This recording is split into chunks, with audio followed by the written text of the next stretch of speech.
Tataas ang singil sa kuryente ng Meralco ngayong buwan. Samantala, nag-abiso naman ng Manila Water na asahan na ang limitadong supply ng tubig ngayong Marso dahil sa pagbaba ng level ng tubig sa Angat at La Mesa Dam.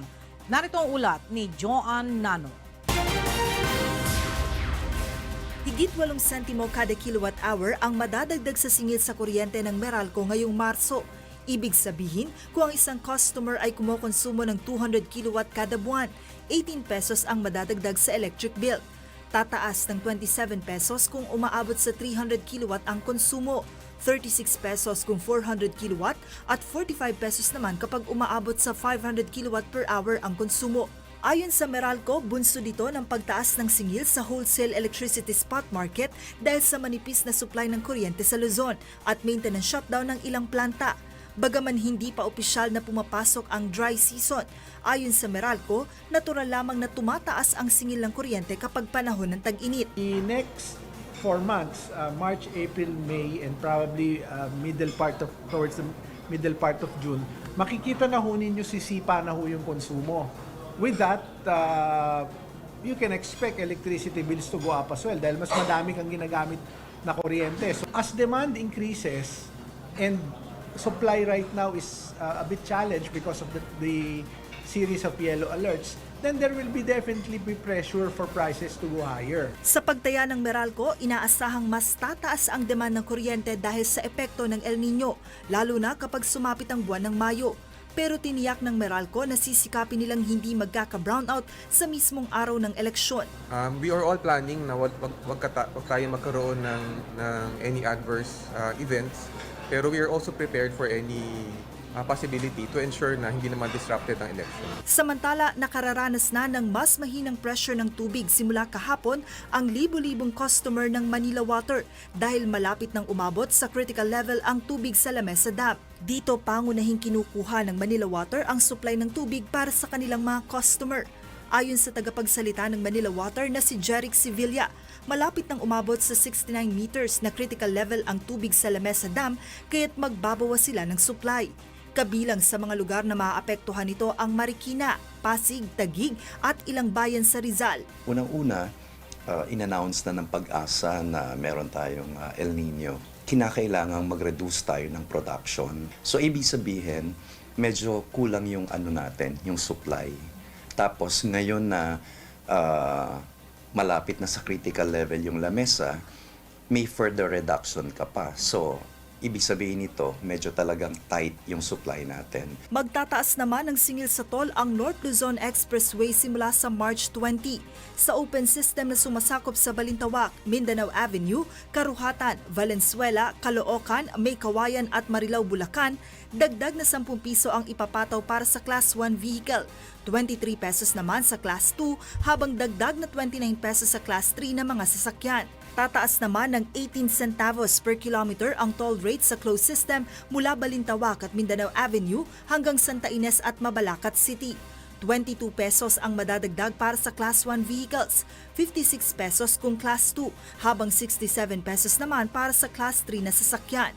Bunsod nito, inaasahang magtataas rin ang presyo ng gulay sa palengke dahil sa dagdag gastos ng pag-aangkat ng mga ito mula sa Hilagang Luzon. Mataas ang toll gate po, tataas din yung gulay gawa ng yung mga biyahera po namin, malaking gastos nila, babawi nila ngayon sa mga gulay. Kasi tataas ang ang toll gate, di tataas din ang tracking. Bigay ng gulay, tataas din. Apektado ka mga tendera.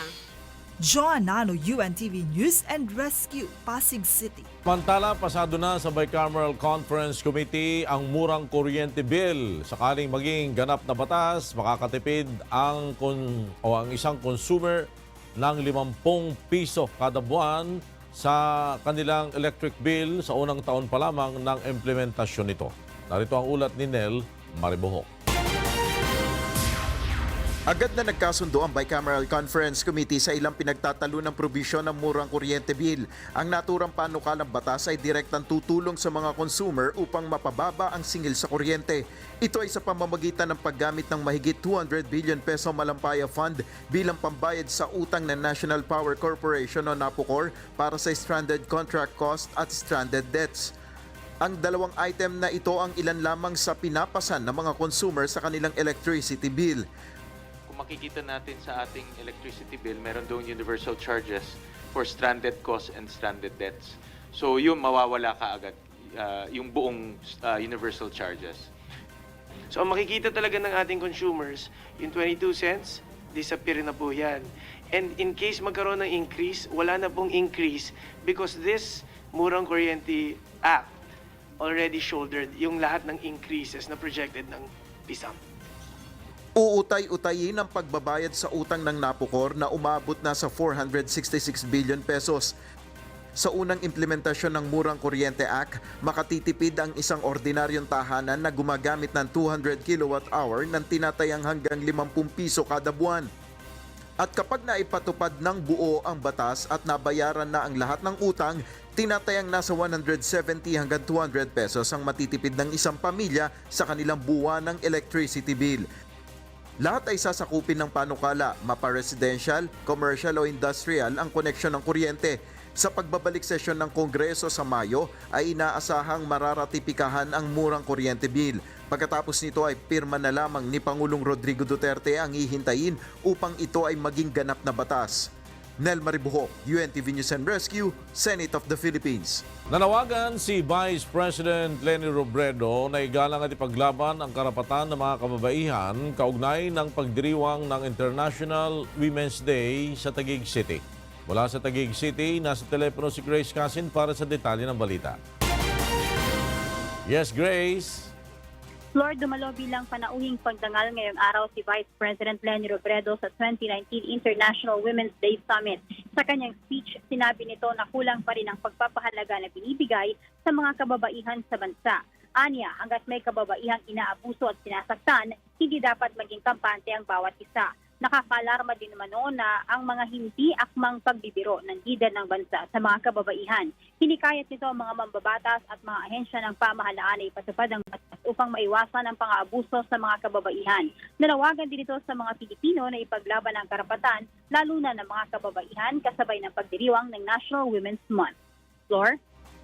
Maraming salamat sa iyo, Grace Casin, nagulat mula sa Taguig City. Giniiti Pangulong Rodrigo Duterte ang pagkakaisa upang matugunan ang pangangailangan ng mga kababaihan at pagkilala sa kanilang kontribusyon sa lipunan sa pagdiriwang ng International Women's Day. Mula sa Malacanang, may report si Rosalie Coz live. Magandang umaga sa iyo, Rosalie. Yes, magandang umaga, Ella. Kaisa si Pangulong Rodrigo Duterte sa pagdiriwang ng International Women's Day ngayong araw. At sa kanyang mensahe para sa selebrasyon, nanawagan ito ng pagkakaisa sa publiko upang matugunan ang pangailangan ng mga kababaihan at kilalanin ang kontribusyon nila sa lipunan. Dapat din anyang bigyang daan ng women empowerment at ang katiyakang na ipatutupad ang Magna Carta for Women sa lahat ng sangay ng gobyerno. Batas itong naglalayong alisin ang diskriminasyon sa mga kababaihan. Bukod pa rito, hinihikayat din ng punong ehekutibo ang mga taong gobyerno na isulong ang mga kasanayan at plataporma na reresolba sa mga hamon sa pagpapatupad ng gender equality and development simula sa lahat ng lokal na pamahalaan sa buong bansa. Sa uli, binigyang diin ni Pangulong Duterte na dedicated ang pamahalaan sa pagsusulong ng pantay na oportunidad para sa lahat. Ella, kung ang pag-uusapan naman ay gender equality, pangwalo ang Pilipinas sa mga most equal gender country sa buong bansa. Batay yan sa ulat ng Global Gender Gap Report ng World Economic Forum noong 2018. Subalit sa isang ulat naman ng Singapore-based research company na Value Champion, ang Pilipinas ay isa sa mga itinuturing naman umano na pinakamapanganib na bansa para sa mga kababaihan. Balik sa iyo, Ella. Maraming salamat, Rosalie Coz live na nagulat mula sa Malacanang. Nagkaloob ng libreng sakay ang MRT3 sa lahat ng babaeng pasahero ngayong araw bilang bahagi ng selebrasyon ng International Women's Day. At mula sa Quezon City, nasa linya ng ating telepono si Joan Nano para sa detalye ng balita. Magandang umaga sa iyo, Joan. Yes, magandang umaga sa iyo, Ella. Walang binayarang pamasahe ang mga kababaihang pasahero ng MRT3 kaninang umaga dahil nga yan sa handog na libreng sakay. Ito ay bilang pagpupugay ng Department of Transportation sa pagdiriwang ng International Women's Day ngayong araw. Nagsimula ang libreng sakay kaninang alas 7 hanggang alas 9 ng umaga at muli ang ipapatupad mamayang alas 5 ng hapon hanggang alas 7 ng gabi. Nagulat ang karamihang kababaihan na libre pala ang kanilang pamasahe ngayong araw. Marami ang nagpasalamat sa libreng serbisyo at pagpapahalaga sa kababaihan na inihandog ng DOTR sa kanila.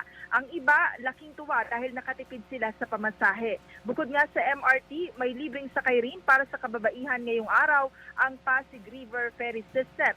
Libreng entrance fee naman ang handog ng Casa Manila Museum, Baluarte de San Diego at Fort Santiago sa Intramuros naman ang handog para sa mga kababaihan. Kaugnay pa rin yan ng selebrasyon ng International Women's Day. Ella? Maraming salamat, Joanna, no live mula sa Quezon City. Minamadali na ng Department of Labor and Employment ang implementing rules and regulation ng expanded maternity leave law. Posibleng matapos ang pagbalangkas nito sa loob ng 45 hanggang 60 araw. Mula sa Quezon City, may report si Aiko Miguel live. Go ahead, Aiko. Yes, Flor, magandang tanghali. Tiniyak ni Labor Secretary Silvestre Bello III na mapapabilis ang pagbuo sa implementing rules and regulations ng expanded maternity leave law na magbibigay ng karagdagang expanded maternity leave benefit sa mga kababaihang manggagawa na nasa pribado at pampublikong sektor. Binigyan anya sila ng pamahalaan ng 70 araw ngunit posibleng matapos ng kagawaran ang pagbuo nito sa loob lamang ng 45 hanggang 60 araw. Dagdag pa ni Secretary Bello, ang expanded maternity leave law ang pangunahing batas na isinusulong ng kagawaran kaya desidido ang DOLE na agarang mabuo ang IRR upang maipatupad na ang batas. Una nang nilagdaan ni Pangulong Rodrigo Duterte ang Expanded Maternity Leave Act bilang batas noong February 20, 2019 na nagbibigay ng 105 araw o 3 buwang bayad na maternity leave para sa mga babaeng manggagawa sa gobyerno at sa pribadong sektor sa kabila ng civil status o legitimacy ng magiging anak nito. Sinabi pa ni Secretary Bello na ang batas ay hindi lamang tagumpay para sa mga manggagawang ina at kanilang pamilya. Ito ay nakalaan din para sa buong sektor ng paggawa upang iangat ang karapatan ng mga kababaihan sa trabaho, maging ang pagkakaroon ng mga karagdagang benepisyo para naman sa management sector na magre-resulta sa pagiging produktibo ng kanilang mga manggagawa. Ayon pa sa kalihim, ang pagbibigay sa mga manggagawa ng pinabuting paid leave ay isa sa mga estratehiya upang mabalanse ang kalusugan sa trabaho na maaaring magresulta sa mas mataas na kalidad ng paggawa. Maliban sa Department of Labor and Employment, ang Civil Service Commission at Social Security System ay naatasan ring bumuo ng kanilang IRR para sa epektibong implementasyon ng batas na sumasaklaw sa lahat ng kababaihang manggagawa sa gobyerno at pribadong sektor. Floor, maaari nang gamitin ang expanded maternity leave law matapos na mailathala ang IRR pagkatapos ng 15 araw na mailathala ito sa mga pahayagan na may general circulation. Yan muna ang latest live. Balik sa iyo, Floor. Maraming salamat sa iyo, Aiko Miguel. Nagulat mula sa Quezon City. Nagpahayag ng suporta si Malaysian Prime Minister Mahathir bin Mohamad sa ratifikasyon ng Bangsamoro Autonomous Region in Muslim Mindanao sa kanyang official visit sa Pilipinas. Naritong report ni Rosalie Coz. Ikinatuwa ni Malaysian Prime Minister Mahathir bin Mohamad ang mainit na pagsalubong sa kanya ng Philippine government sa pangunguna ni Pangulong Rodrigo Duterte. Nagsagawa ng expanded bilateral meeting ang dalawang pamahalaan kung saan nagpahayag ng commitment ang magkabilang panig ng mas maigting na pagtutulungan lalo na sa usapin ng pagpapaigting ng seguridad at stability sa rehiyon. Ipinahayag din ni PM Mahathir ang suporta sa ratifikasyon ng Bangsamoro Autonomous Region in Muslim Mindanao o BARMM. Aniya, tutulong ang Malaysia upang isulong ang pag-unlad ng Mindanao. I look forward to the smooth transition of the ARMM to the interim government of the Bangsamoro Autonomous Region for Muslim Mindanao. Nagpasalamat naman si Pangulong Duterte sa patuloy na suporta ng Malaysia sa Pilipinas. Ayon sa punong ehekutibo, isa sa malalapit na kaibigan ng bansa ang Malaysia. Let me again say, the Philippines' destiny is in ASEAN and in Asia. Asia's destiny is in Asia. Malaysia, the Philippines' partner for progress and brother for peace, will continue to play an important role as we generate and continue to progress our shared aspirations for the greater peace, progress, prosperity, and stability in the ASEAN region. Samantala, isa naman sa mga aasahang pipirmahang kasunduan ng dalawang bansa sa hinaharap ang Memorandum of Understanding sa usapin ng kalusugan. Gayon din ang mas maigting na kooperasyon sa paglaban sa terorismo at violent extremism sa pamagitan ng trilateral cooperation kasama ang bansang Indonesia. Rosa Licoz, UNTV News and Rescue, Malacanang. Matapos ang dagdag bawas sa presyo ng produktong petrolyo noong nakaraang Martes, tinatayang tataas na naman ang presyo ng langis sa susunod na linggo. Ayon sa mga industry player, posibleng madagdagan ng hanggang piso ang presyo ng gasolina habang nasa 5 hanggang 10 sentimo lamang sa diesel. Nilinaw ng mga oil company na hindi pa ito ang pinal dahil mayroon pang natitirang ilang araw na trading day bago ang final adjustment sa presyo ng produktong petrolyo. Pansamantala munang ipatitigil ng Philippine National Police ang paggamit ng bagong classification o rank classification ng mga pulis. Ito'y habang wala pang inilalabas na implementing rules and regulation sa Republic Act 11200. Mula sa Camp Crame, nasa telepono si Lea Ilagan para sa detalye ng balita. Yes, Lea? Magandang tanghali sa Floor. Balik nga sa dati ang rank classification ng Philippine National Police. Ito'y matapos na simulang ipatupad noong nakaraang linggo ang mga bagong ranggo ng pulis na katulad ng ranggo ng militar. Ang paggamit ng mga bagong ranggo sa lahat ng komunikasyon ng PNP alinsunod sa RA 11200 ay nakasaad sa isang PNP memorandum na inilabas ng Directorate for Personnel and Records Management na nilagdaan ni Police Director Lyndon Cubos noong February 27. Pero sa bagong memorandum na inilabas kahapon ni Police Deputy Director General Camilo Cascolan na may petsang March 7 ay binawi ang unang memorandum at lahat ng memorandum na may kinalaman sa bagong rank classification. Nakasaad sa bagong memorandum na hindi muna ipapatupad ang bagong rank classification hanggat hindi inilalabas ang implementing rules and regulation ng Republic Act 11200. Una na rin sinabi ni Chief PNP Oscar Albayalde na mayroong question kung paano ang gagawing abbreviation sa mga bagong ranggo. Halimbawa, aniya ay kung legal bang gamitin ang PGen period bilang abbreviation sa Police General na ranggo ng Chief PNP para maipakita na iba ito sa General ng Militar. Balik sa iyo, Floor. Maraming salamat sa iyo, Lea Ilagan, nagulat mula sa Camp Crame. Umabot na sa mahigit 8,000 pulis ang pinatawan ng disciplinary action dahil sa pagkakasangkot sa iba't ibang katiwalian. Mahigit 2,000 sa mga ito ang tinanggal na sa serbisyo. Nagbabalik si Lea Ilagan. Panindigan ng Philippine National Police na hindi nila kinukonsinti ang mga pulis na nasasangkot sa katiwalian. Ayon kay PNP spokesperson Colonel Bernard Banak, mahigit 8,000 pulis na ang napatawan ng disciplinary action mula nang maupo sa pwesto si Pangulong Rodrigo Duterte. Aniya, mahigit 2,000 sa mga ito ay inalis sa serbisyo, kabilang ang mahigit 400 na sangkot sa kalakalan ng iligal na droga. Suspendido naman ang mahigit 4,000 pulis na nahaharap sa iba't ibang kasong administratibo. Karamihan sa mga nasasangkot sa katiwalian ay mga non-commissioned officer o may ranggong patrolman hanggang police executive master sergeant. Well, ang mga patrolman natin, mga patrolwoman, ang madalas na nasasangkot sa mga illegal na gawain dahil sila ang may pinakamaraming bilang sa buong hanay ng PNP. At sila yung nakakalat sa buong komunidad, sa mga lansangan at yung direktang nakakasalamuha ng ating mga mamamayan. Kaya nandoon lahat ng sitwasyon maging mga impluensya, mabuti at masama. Ayon kay Banak, ang problemang ito ang isa sa dahilan kung bakit nais ng PNP na mailipat sa kanila ang training ng mga pulis mula sa Philippine Public Safety College. Nais aniya nilang matutukan hindi lamang ang training kundi ang disiplina o values ng mga pulis. Ang tinitingnan natin ng mga factors dito, maliban sa training, ay yung mismong pag-uugali ng ating mga kasamahan na alam naman natin na ito ay na-form na, nabuo na, prior pa man na pumasok sila sa PNP. Pinakahuli sa nakasuhan ng PNP ay si Police Corporal Anwar Nasir ng Pasay Station Drug Enforcement Unit at 3 iba pa dahil sa pangingikil sa nahuling umano'y drug suspect.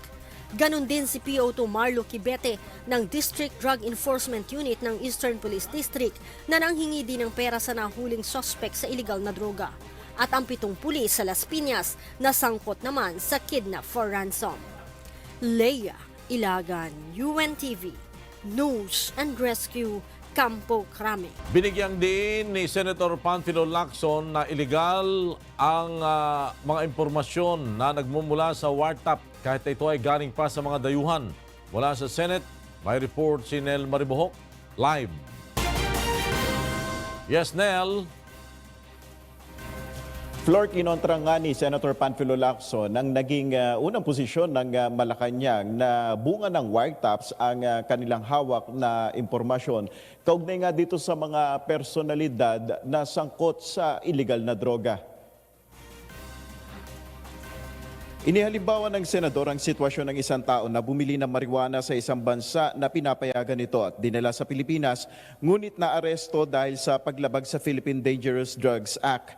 Binigyan din rin ng senador na ang pag-aari ng isang impormasyon na galing sa wiretap ay illegal rin. Ito ay sa ilalim rin ng Republic Act 4200 o Anti-Wiretapping Law. Ang sinumang mapatunayang lalabag dito ay maaaring maharap sa pagkakakulong ng hanggang 6 na taon at kung public officials ang lumabag ay maaaring matanggal sa kanyang posisyon. Kung papayagan niya ang naturang illegal na gawain mula sa ibang bansa, nangangahulugan na pulisiya na rin ng gobyerno ang paglabag sa privacy ng kanyang sariling mamamayan. Sa huli, Flor, ay binawi naman ni Secretary Salvador Panelo ang kanyang unang pinahayag at sinabi niya na wala naman talagang silang hawak na impormasyon na bunga nga ng wiretaps. Kaugnay nga dito sa ilalabas na narco-list sa susunod na linggo. Flor? Maraming salamat sa iyo, Nel Maribohok, nag-ulat mula sa Senado. Isang Filipino-Taiwanese radio program host ang nagbigay ng impormasyon sa mga overseas Filipino workers sa Taiwan sa pamamagitan ng kanyang programa sa radyo. Narito ang ulat ni Amiel Pascual. Isang weekly radio program sa wikang Filipino ang napapakinggan sa Taiwan Airwave na naglalayong maghatid ng impormasyon at tumugon sa mga katanungan ng ating mga kababayan sa Taiwan. Ang radio host na si J. Rose Ho o mas kilala bilang Kaibigang J ay pinanganak dito sa Taiwan. Ang kanyang nanay ay isa ring dating OFW bago naging immigrant sa Taiwan. Para sa foreign workers na nagtrabaho dito sa Taiwan. Yes, kasama na doon yung mga new immigrant. Mostly, kaya ako nagsasalita rin ng Chinese kasi meron din nakikinig sa aking employer or agency, broker. Ang programang Feel at Home Ka Dito ni Kaibigang J ay nagsimulang sumahimpapawid noong February 2016 sa pamamagitan ng Taiwan Broadcasting Corporation. Kaya ginawa ko 4 na segments. Una, yung introduction, yung mga updated na anong nangyari, ano yung nakita kong latest news, yung mga gusto ko'y kwento. Kaya natutuwa rin ako ginagawa ko. Second segments ko is yung Taiwan Taiwan law. Tapos pangatlo is news. Yung mga news na latest news about migrants, especially sa migrants. Tapos yung sa uli, yun nga, Mandarin lesson.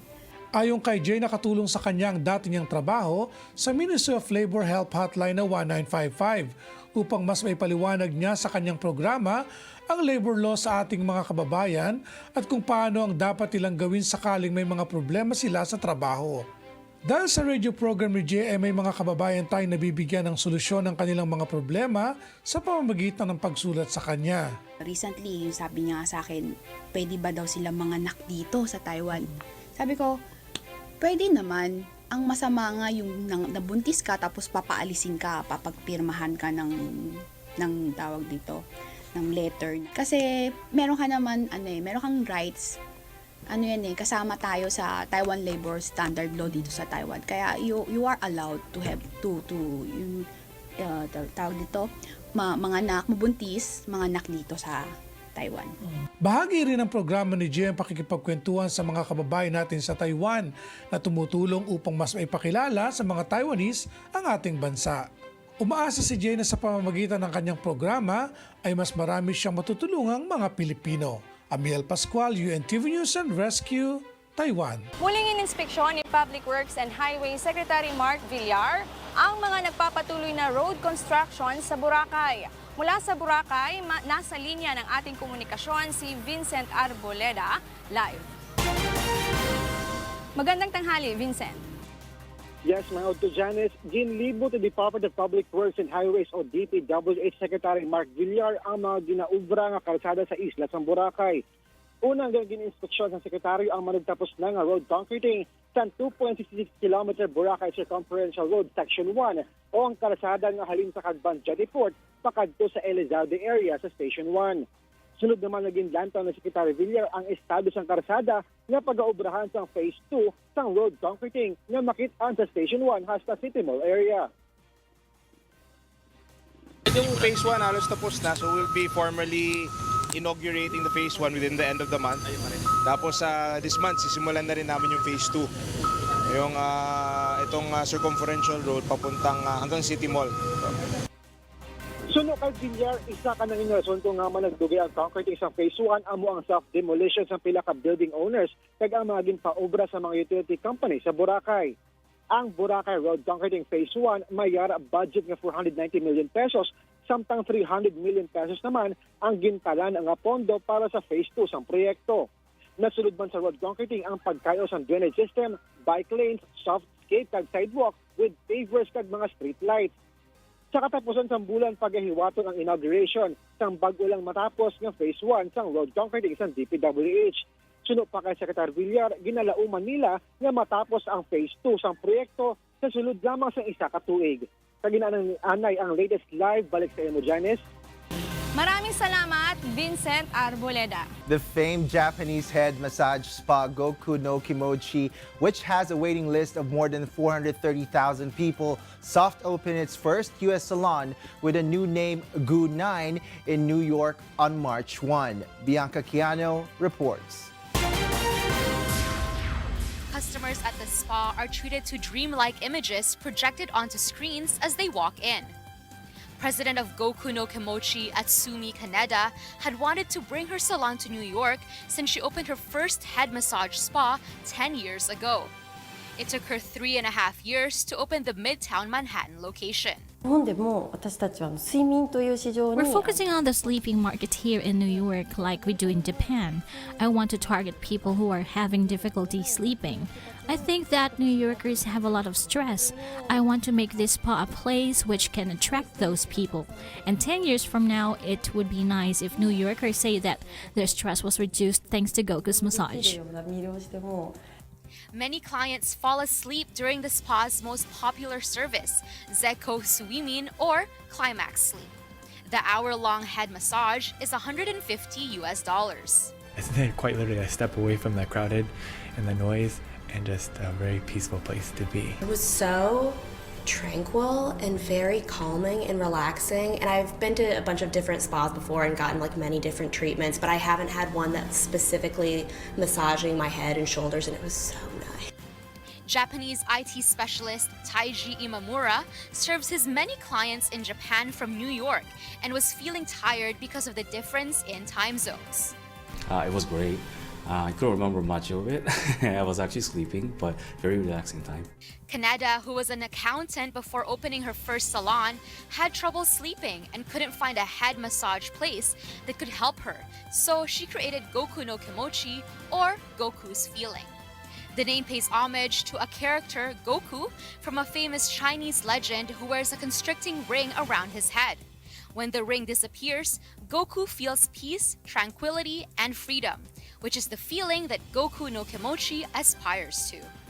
GU9 opens to the public on May 1st. Bianca Quijano, UNTV News and Rescue. A small supermarket in Germany joins battle to eliminate plastic. Clarence Shaughnessy has this news. As global concern over plastic pollution rises, a small business in Munich is trying to prove that groceries can be bought without using plastic packaging. Without, a little store in the Bavarian capital offers products from bread or cheese to pasta or detergent with no residual waste. Customers can bring jars, bottles, or cloth bags to take their goods with them, and the weight of the packaging is then deducted at checkout. Chrissy Traub, the co-managing director, says it is a supermarket for the future. It's really good to do without plastic on the one hand, because it is often unhealthy, and we easily forget that. On the other hand, it is actually much more practical when things are not wrapped up, because one can buy the exact quantity that is needed. This means one is avoiding food waste. Zum anderen ist es eigentlich viel praktischer, wenn es In Koblenz, Frederick Stock has been taking samples from the Rhine for 3 years, while doing her research at the Koblenz Federal Institute of Hydrology. She has found many microscopic plastic particles produced from tire abrasion, cosmetics, or functional clothing, the so-called microplastics. Stock is afraid microplastic concentration in water and sediment samples are being underestimated. We cannot get rid of it because it's a substance that stays in the environment for hundreds of years. Once it is in the environment, then you cannot get rid of it anymore. Mikroplastik, wenn es einmal in der Umwelt ist, dann kann man es nicht. Clarence Shaughnessy, UNTV News and Rescue. Inilunsad sa Baguio City ang high-quality tomato project sa bansa. Samantala, higit 4,000 magsasaka pinagkalooban ng potato seeds. Mula sa Baguio City, may ulat si Grace Doctolero, live. Magandang tanghali, Grace. Naimbag nga aldaw, Janes, ipatakder wano mairugitat tang aldaw ti kaunaan nga proyekto para tinangato nga kalidad, ti kamatis nga maaramat ket ti makuna nga smart greenhouse ditoy Pagilian. Secretary Agriculture Emmanuel Piñol nga raytoy nga proyekto ket adaan ti kandidat nga 120 million pesos. Ti smart greenhouse nga proyekto ket impaay ti South Korean government nga pakaibilangan daytoy ti Koika Ken Epis. Adda kalawa nga 3,360 metro kwadrado ti walo nga units nga addaan ijay Bureau of Plants and Industry jay Baguio City. Kuna ni Jesus Asporia ti Center Chief ti Bureau of Plants and Industry nga adda talo nga kumpanya ti gumatang kadagiti nangato nga kalidad ti kamatis. Namnamaan da nga adda bulan nga adda 3,150 nga kilos ti kamatis. Itatakat adda 8 nga manalon nga nakabantay ti makuna nga hydroponics. Kunapin ni Asporia nga ti smart greenhouse project kat computer operated nga saanon nga masapol nga mapan ijay talon tapno masibugan datat no magmonitor usar ti smartphone nga maamuan no masapol nga sibugan wenno kurang ti danom. Janes, sakbay nga may patakder wenno marugyan ti smart greenhouse ti DA ket nang 80 metric tons nga bukal ti patatas para tinasurok nga 4,000 nga manalon ti Cordillera nga pakaibilangan ti talo nga kooperatiba nga naapektaran iti napalabas nga kalamidad. Eta ti damag ditoy Baguio City ag Sublikanyam, Janes. Maraming salamat, Grace Doctolero. Sisimulan nang ipatupad ng Provincial Agriculturist ng Negros Occidental ang paggamit ng mga makabagong teknolohiya sa pagsasaka. Mula sa Bacolod City, may live report si Lalaine Moreno. Mayong udto, Lalaine. Yes, Janice, maayong ugto nagsaka sa 1.2% halin o ukon 8 katonelada halin sa 4 katonelada kada ektarya ang produksyon sa humay sa Barangay Talok, Baguio City, Negros Occidental. Nagnubo man sa 18 hasta 20% ang production cost sini matapos ginhimo nga pilot area ang Baguio City sa pag-usar sang bag-o nga mga teknolohiya sa pagpanguma sang nagligad nga Disyembre. Ang farm mechanization program nga ginpondohan sang 9.2 million pesos ang provincial government sang Negros Occidental ang naging pamaagi sa pagbakal sang harvester, transplanter kag acer leveler. Samtang nanagtagman sang hybrid rice seeds sa mga mangunguma ang DA. Sa idalom sang program program nga ini magahatag sang gamit ang probinsya halin sa pagprepara sa duta, pagtanom hasta sa pagpangani. Pamaagi sini makakinot sa oras, mapapos kag mapadali ang obra kag mataas ang produksyon sang humay. Sabat sa problema sa rice industry hindi kay tarification kundi mechanization para mag-uswa atubas sang mga manguha. Pila ka adlaw makita naton nga ang farmer na yan nagadiretso baligya sang iyang produkto sa merkado. Gani ipatuman sa maabot nga cropping season sang DA ang pag-usar sa mga makinarya sa pagpanguma sa iban pa nga syudad sa probinsya. Kagina ang balita halin diri sa Bacolod City, balik sa imo Janice. Daghang salamat, Lalaine Moreno.